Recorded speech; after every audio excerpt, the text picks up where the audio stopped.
Good morning. BA second year political science में paper first और unit second में अपन पढ़ रहे हैं किसको?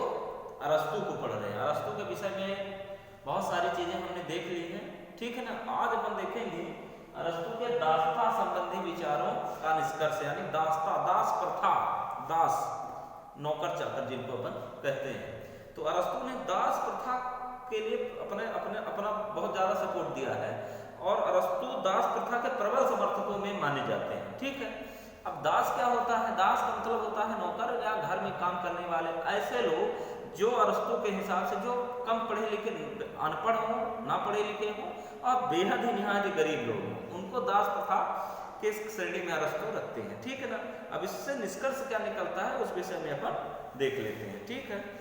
तो पहला जो इससे निष्कर्ष निकलता है वह है दास परिवार की एक सजीव संपत्ति है। अरस्तु ने जो संपत्ति के बारे में विश्लेषण किया था उसमें स्पष्ट एक बात बताई थी कि सजीव और निर्जीव संपत्ति की दो कैटेगरी बताई थी, एक सजीव संपत्ति और एक निर्जीव संपत्ति। तो सजीव संपत्ति में अरस्तु ने दास को रखा था, सजीव संपत्ति की कैटेगरी में अरस्तु ने दासों को रखा था, नौकरों को रखा था। तो यहाँ पर वही बात बताई जा रही है कि दास एक सजीव संपत्ति है और परिवार की सजीव संपत्ति है, परिवार के लिए उपयोगी सजीव संपत्ति है, ठीक है।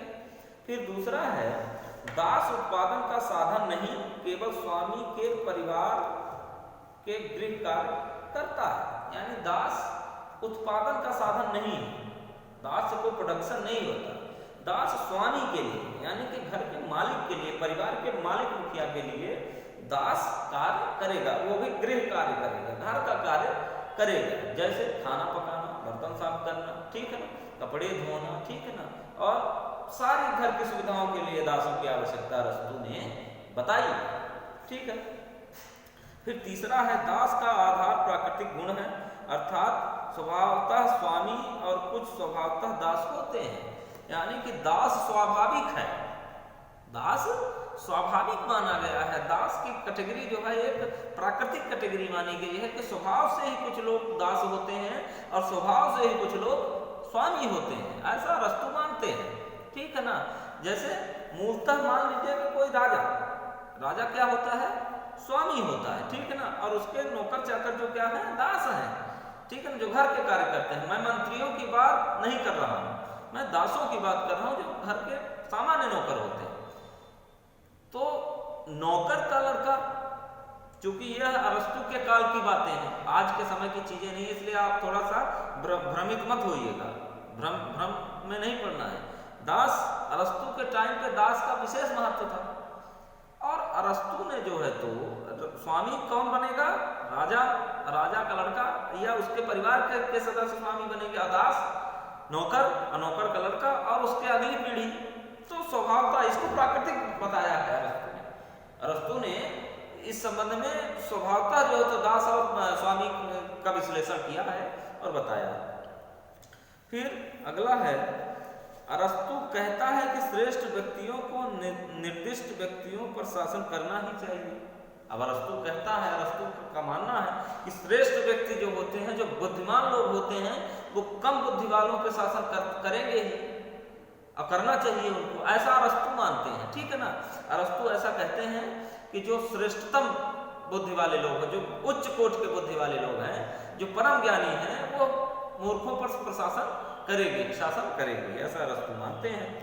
फिर दास के अभाव में स्वामी का बौद्धिक और आध्यात्मिक जीवन व्यतीत करना संभव नहीं है। दास के अभाव में, दास के अनुपस्थिति में स्वामी का बौद्धिक और क्या बताएगा? बौद्धिक और आध्यात्मिक जीवन जीना कठिन हो जाएगा, ठीक है ना। यानी कि संभव नहीं है बिना दास के व्यक्ति का बौद्धिक जीवन और उसका स्टडी करने का, अध्यात्म करने का जीवन बेहद कठिनाई के साथ गुजरेगा, अतः दास परम आवश्यक है, ठीक है।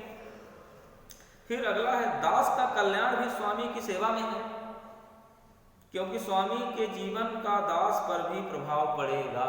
यानी कि दास का जीवन स्वामी की सेवा में है, जब स्वामी की सेवा दास करेगा तो दास का भी जीवन सुखमय होगा, ऐसा अरस्तु मानते हैं। क्योंकि स्वामी की सेवा करते करते उसमें दो प्रभाव पड़ेंगे दास के ऊपर।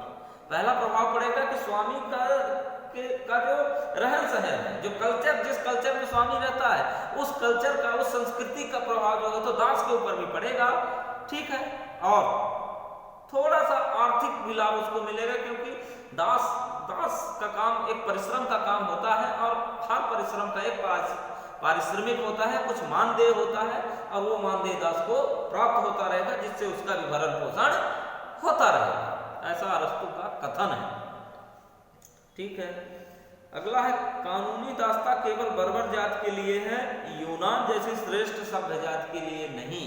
यानी कि अरस्तु ऐसा मानते हैं कि यूनान के लोग सभ्य, उस समय यूनान से सभ्य लोग दुनिया के अन्य देशों में नहीं थे, अतः यूनानियों के लिए दासता नहीं है। दासता ऐसे संप्रदाय, ऐसे समाज के लोगों के लिए है जो बर्बर हो, जो अति मूर्ख हो, बिल्कुल जिनका दिमाग विकसित ना हुआ हो, वही दास की श्रेणी में जाएंगे। यूनान जैसे सभ्य देश के नागरिक नहीं जाएंगे।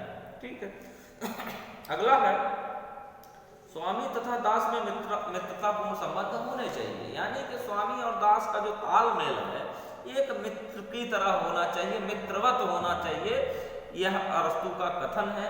क्योंकि स्वामी और दास के बीच जब तालमेल, प्रॉपर कम्युनिकेशन होगा, प्रॉपर जो है तो मित्रतापूर्ण रवैया के साथ रहेंगे, तो स्वामी भी दास से प्रेम करेगा और दास भी स्वामी से प्रेम करेगा। ऐसी मान्यता अरस्तु की है। ठीक है, तो स्पष्ट क्या निष्कर्ष क्या निकला कि दास और स्वामी में परस्पर मित्रता होनी चाहिए।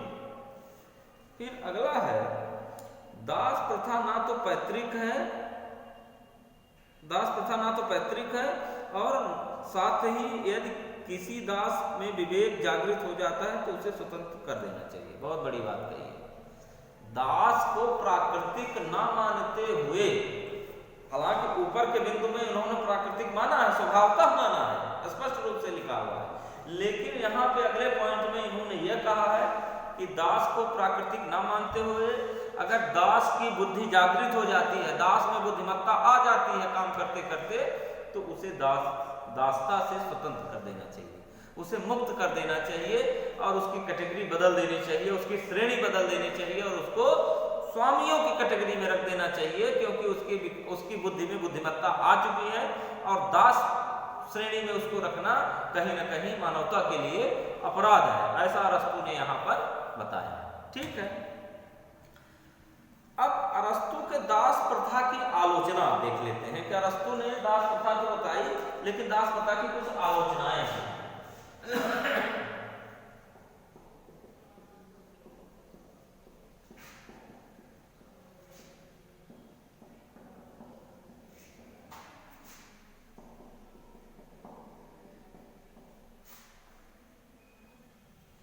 अरस्तु की दास प्रथा की आलोचना, अब आलोचना क्यों की गई है? क्योंकि यह सही कहीं न कहीं किसी न किसी दृष्टिकोण से विद्वानों ने इसको गलत माना है और इसकी आलोचना की है।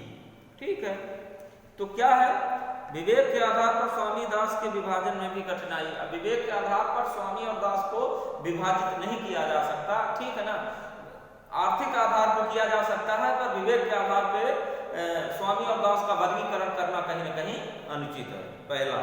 दूसरा है दास प्रथा प्राकृतिक नहीं, दास प्रथा प्राकृतिक नहीं है इसलिए क्योंकि कोई भी व्यक्ति अपने बुद्धिमान हो सकता है, अपने बुद्धि बल के आधार पर वह आगे बढ़ सकता है, ठीक है ना। ऐसा नहीं है जिस तरह से लोकतंत्र में, आज के समय में प्रजातंत्र में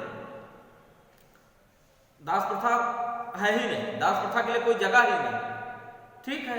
तो कहीं ना कहीं यह प्राकृतिक नहीं है या की जाती है तो अपराधिक है, ऐसा बताएगा। फिर अगला है अरस्तु दास को पशु के समान बना देता है। अरस्तु का जो विचारधारा है वो दास को एक पशु की तरह अरस्तु देखते हैं दास को। जिस तरह से पशुओं से कार्य लिए जाते हैं, उसी तरह से दास और नौकरों से भी कार्य लिए जाते हैं, ऐसा अरस्तु के विचारों में मिलता है। तो अतः इस आधार पर भी इसकी आलोचना की जानी चाहिए। अगला है मित्रता का विचार व्यवहारिक नहीं। मित्रता, अरस्तु ने क्या कहा है कि स्वामी और दास में मित्रता होनी चाहिए, लेकिन यहाँ पे यह बात सही नहीं फिट बैठ सकती, क्योंकि एक दास के साथ अगर आपका मित्रतापूर्ण संबंध रहेगा, वो व्यवहारिकता से फिर ऊपर बात चली जाती है, व्यवहारिकता से अलग बात चली जाती है। तो दास और स्वामी की मित्रता व्यवहारिक किसी भी दृष्टिकोण से व्यवहारिक नहीं है, ठीक है। या दास दास होगा या मित्र होगा, दोनों चीजें कहां संभव है। फिर अगला है अरस्तु का जातिगत अहंकार। अरस्तु का जातिगत अहंकार इस सिद्धांत में मिलता है। कैसे? क्योंकि अरस्तु अपने आप को एक ऐसी जाति से जोड़ते हैं जो बहुत बुद्धिमान है, बहुत बुद्धिमान कैटेगरी के लोग हैं। अब बाकी को कैटेगराइज कर दिया गया है, वर्गीकृत कर दिया गया है कि आपके पास बुद्धि नहीं है, सिर्फ अरस्तु वाले श्रेणी के लोगों में बुद्धि है और वही स्वामी की कैटेगरी में जाएंगे, बाकी सारे लोग दास की कैटेगरी में जाएंगे, ठीक है। तो यह जातिगत अहंकार इससे नजर आता है। इस बिंदु के आधार पर भी इस सिद्धांत की आलोचना की जाती है। फिर अगला है शारीरिक श्रम की उपेक्षा। दास क्या करता है? शारीरिक श्रम करता है, मेहनत करता है, काम करता है। तो शारीरिक श्रम की उपेक्षा, शारीरिक श्रम करने वाले व्यक्ति को एक सिर्फ दास की कैटेगरी में रख देना कहाँ का न्याय है? यह न्याय नहीं है, गलत है, ठीक है ना, न्याय संगत नहीं है। तो शारीरिक श्रम का भी यहाँ पे उपेक्षा देखने को मिलती है। अगला है मानव का दो वर्गों में विभाजन गलत। अरस्तु ने मानव का दो वर्गों में विभाजन किया है, एक स्वामी और एक दास, मात्र दो वर्ग। तो मानव जाति का जो है तो अगर दो वर्गों में विभाजन किया जाता है तो यह पूर्णतः गलत है और पूर्णतः जो है तो कहीं ना कहीं अपराध है। इस बिंदु के आधार पर भी आलोचना की जानी चाहिए और की गई है, ठीक है। अगला है दासों की मुक्ति की बात काल्पनिक। अरस्तु के सिद्धांत में दासों की मुक्ति एक कल्पना मात्र है, उनकी मुक्ति कभी नहीं हो सकती। दास हमेशा बने रहते हैं और बने रहेंगे, ठीक है।